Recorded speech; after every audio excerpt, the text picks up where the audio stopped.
The American pioneer was a unique breed. Mountain man, farmer, trail driver, trapper, cowboy, miner, and explorer. Again and again, the American pioneering experience played out as men, women, and families pushed into the wilderness in search of riches, land, and a new way of life.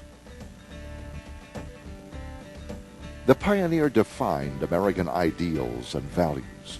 A people who were free, self-made, a people who relied on themselves and one another.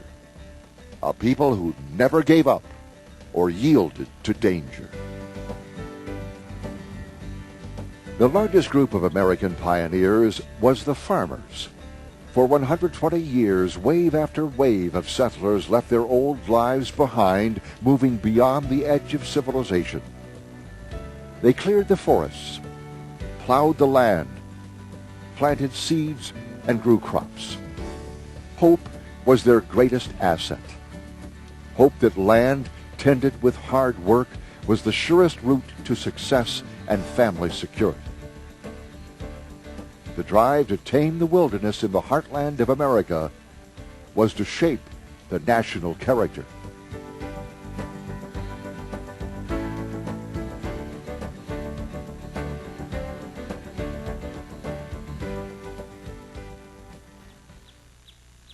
By the mid-1780s, American-born pioneers had broken through the Appalachian Mountain barrier.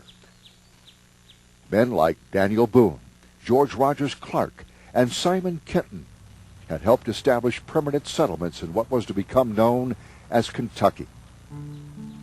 The restless sons and daughters of those bold frontier folk would play a major role in the next great American pioneering experience, the settlement of the Old Northwest. The Ordinance of 1787 established America's first colony, a huge area north of the Ohio River and east of the Mississippi. It was equal in size to the 13 original states and would form the basis of the states of Ohio, Indiana, Illinois, Michigan, Wisconsin, and part of Minnesota. It was on this wilderness area that the pioneers set their sights. The Ohio River flows downstream from the Appalachian Mountains and became one of the principal migratory routes for these early pioneers. The boats they used were of shallow draft. They set high in the water and were like modified versions of the canoes they replaced. The two most famous were the flatboat and the keel boat. The typical keel boat was 5 to 10 feet wide and 80 feet long. The flatboat was wider and shorter than the keel and had a flat-top cabin, for which the boat is named. The covered cabin afforded some protection from Indian attacks. Still, prior to 1850, many a vessel would arrive at its intended destination with all the travelers dead from Indian raids. When the migration began in the 1780s, families would buy a flatboat, gather all their worldly possessions, and float down to their new homes. There they would dismantle the boat and use the wood for other purposes. However, these boats were often called arks for good reason. The cost of building them and traveling down the river was the enormous sum of about $100, including a 3 to 4 man crew. Eventually, boats became the primary mode of transport for goods and people going upriver as well, though they had to be poled or dragged back against the current by human or animal power.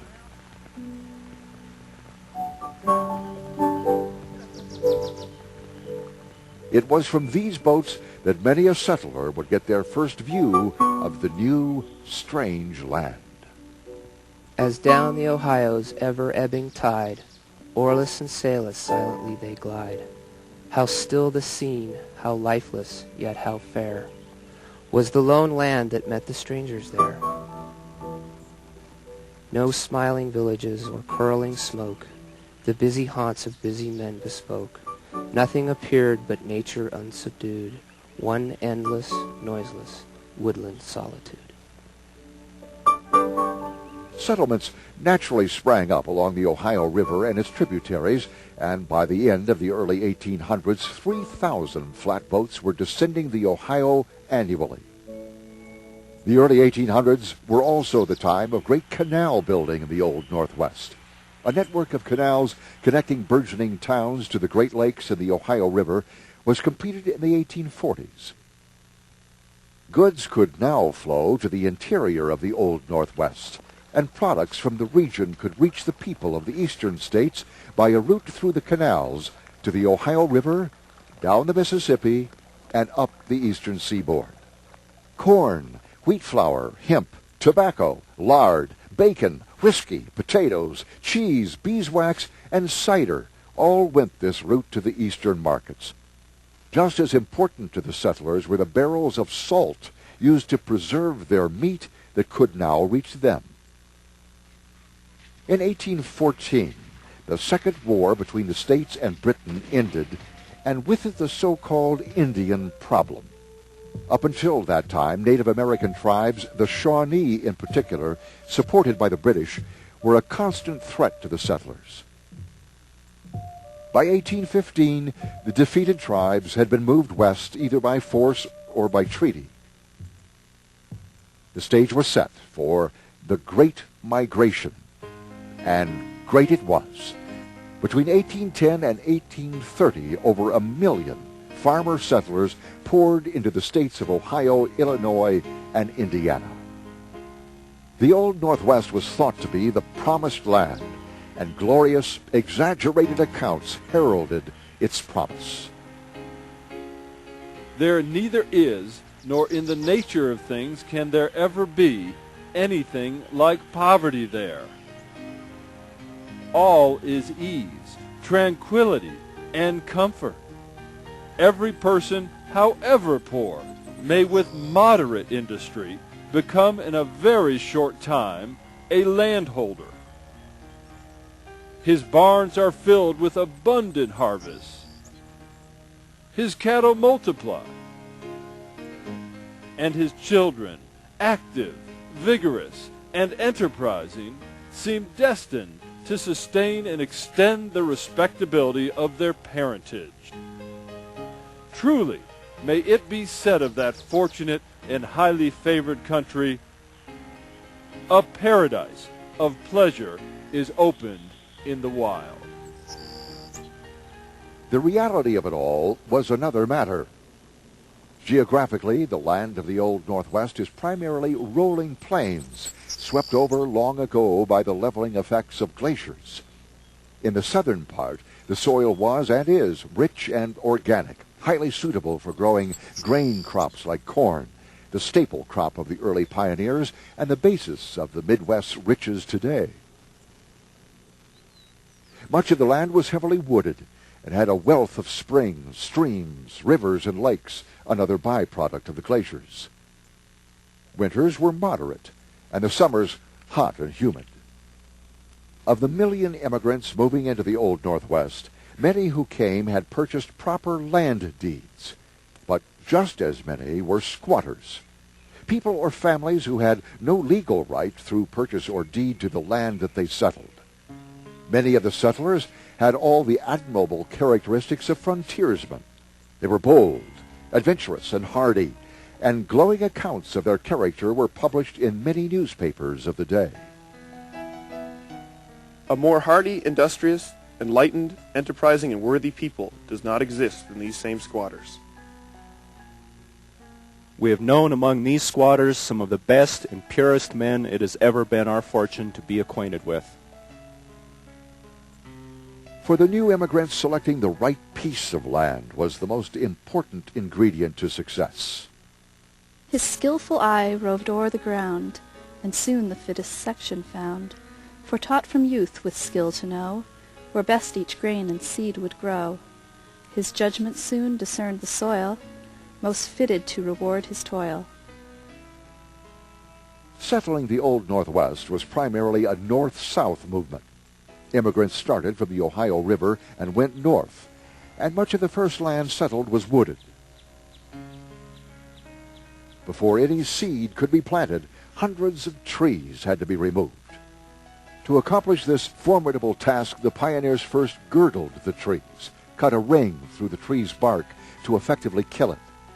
The tree then could be easily felled. Next to the rifle, the axe was the most important tool of the frontier. However, the most important business of the pioneer upon reaching Ohio, Indiana, or Illinois was to stay alive. This meant that the farmer had to be a hunter first. Initially, there were ample buffalo, deer, turkey, and pigeon to keep the family fed. And soon small field farming was underway. Corn, a Native American grain, was the most important crop, and pioneers borrowed methods of cultivation from the Indians. Corn was planted on partially cleared fields using only the simplest of wood tools. In fact, in the early 1800s, agricultural tools had barely changed in hundreds of years. Simple rakes were still used for straw, a byproduct of wheat. However, the agricultural settlement of the Old Northwest soon fueled an explosion of farming inventions. Some, like this cotton mill, were temporary curiosities. Others led to machinery and land practices that are in principle used today. Almost every blacksmith, and there were many back then, tried his hand at inventing, improving upon the farm machinery of the day. This form of craftsmanship marked the beginning of another American character, the ingenious inventor. After clearing trees and planting corn, newcomers to the frontier had to build shelter for the winter. Sometimes they built temporary lean-tos, which were soon followed by simple log cabins. Log cabins required logs of equal size that could be matched. Cabin raising could be done by an individual, but was more commonly accomplished with the cooperative efforts of neighbors. The end result was a single-room box, about 10 by 20 feet in dimension. Since the pioneer farmer usually arrived on their new land with only a few essential tools, all the cabin furnishings had to be built: beds, tables, stools, and chairs.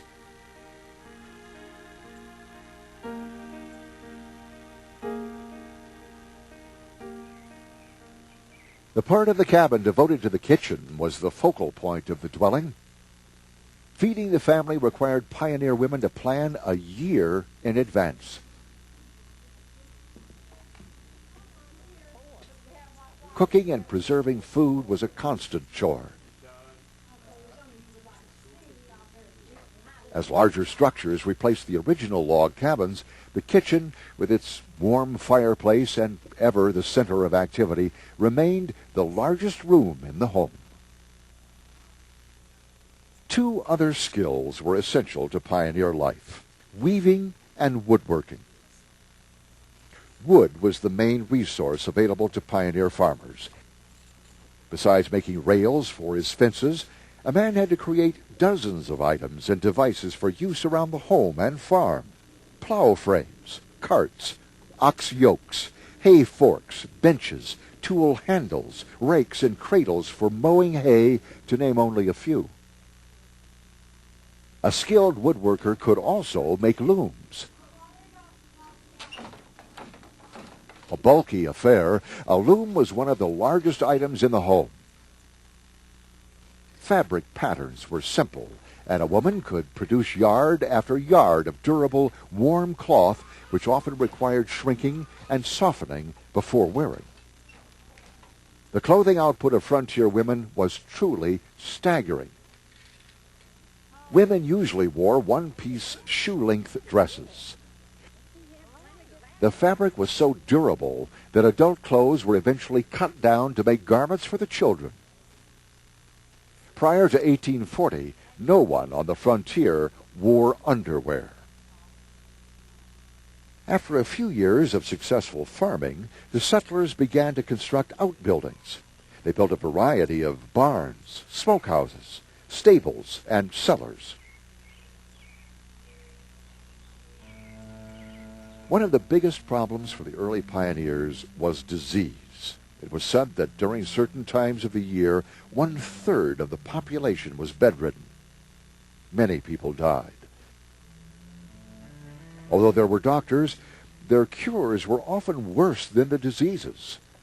A Northwest term for a doctor was death on a pale horse.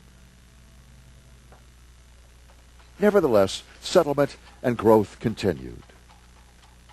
Soon towns were everywhere. They quickly began to supply the goods farmers had initially made themselves.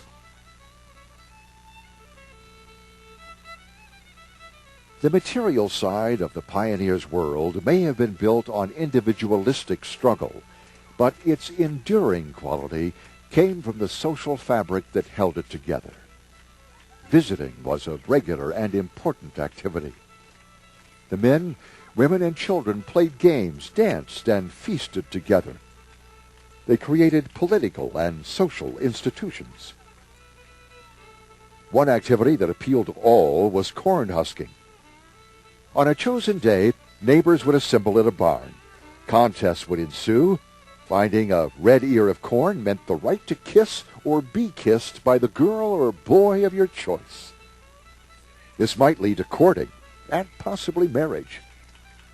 The pioneer farmers created the first true American culture in what was to become the heartland of the country. The millions of anonymous farmers and town merchants had nearly completed their settlement of the Old Northwest by the 1850s. Today, this region is called the Midwest.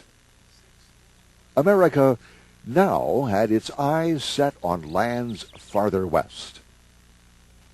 Covered wagons carried the sons and daughters of the Old Northwest to the fertile valleys of Oregon and California.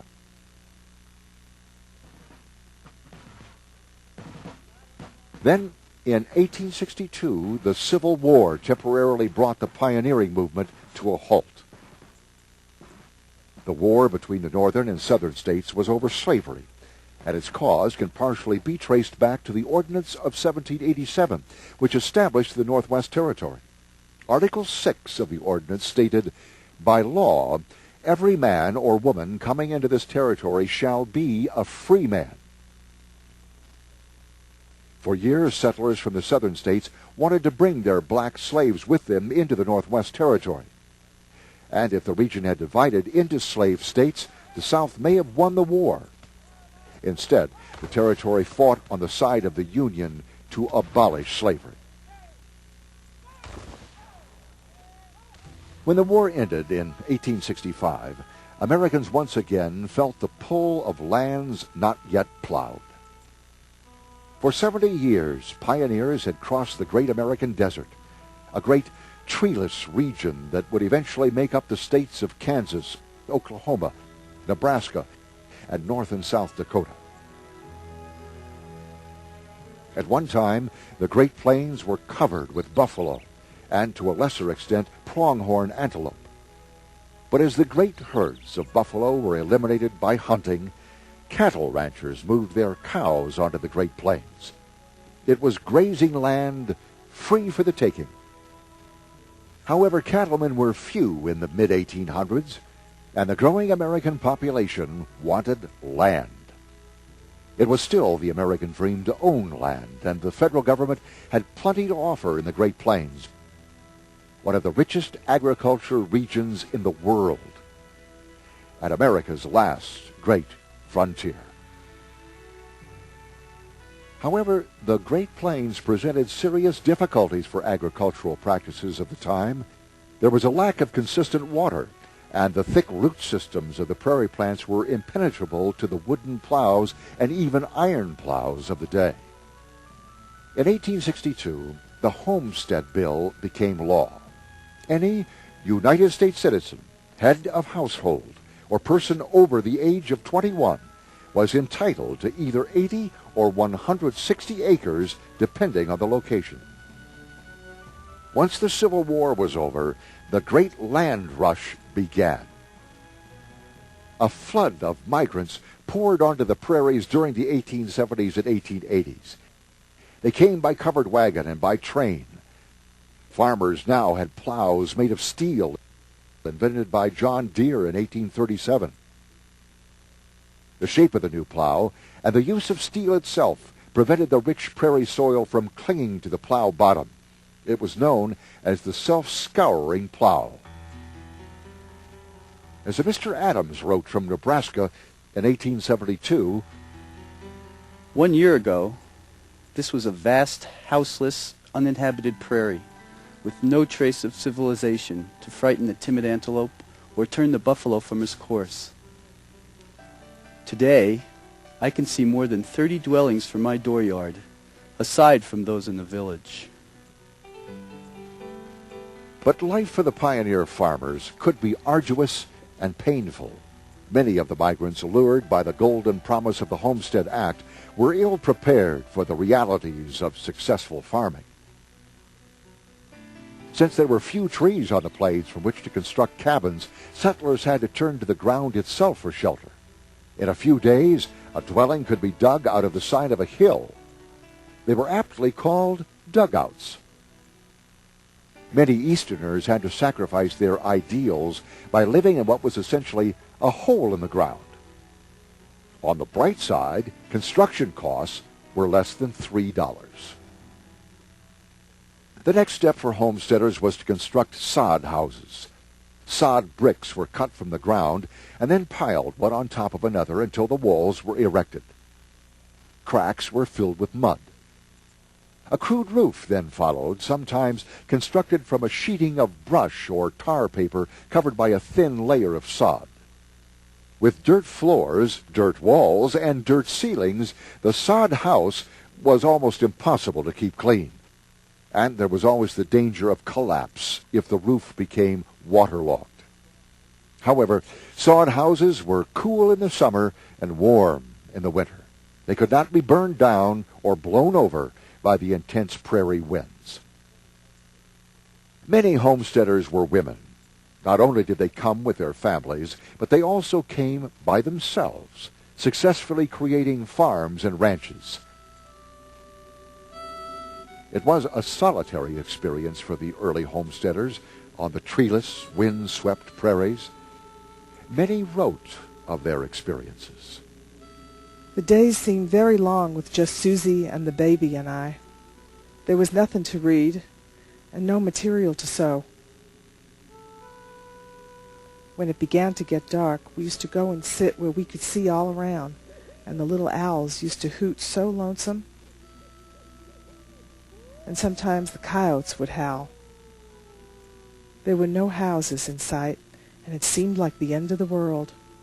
So we cuddled close together, and I kept watch and listened for the least noise. After supper, we would sit on the doorstep in the moonlight. I would have my head on his shoulder and the baby on his lap. We would be very tired, as we never worked less than 18 hours a day. But even so, he used to say he thought he was the happiest man in the world. And indeed, I would not have changed places with anyone on earth. However, almost as many homesteaders failed as succeeded. By 1900, the pioneer phase that had created the new America was over. Evolving land practices and new agricultural equipment were making farming a big business. Many of the old homesteads were vacated as Americans began turning their hopes and dreams toward a life in the big city. In 1900, the vast majority of Americans were farmers. A century later, fewer than 10% of the population still tends the soil of this country. But it has been said that of all Americans, the farmer still holds closest to the pioneering ideals: self-reliance, courage, and freedom.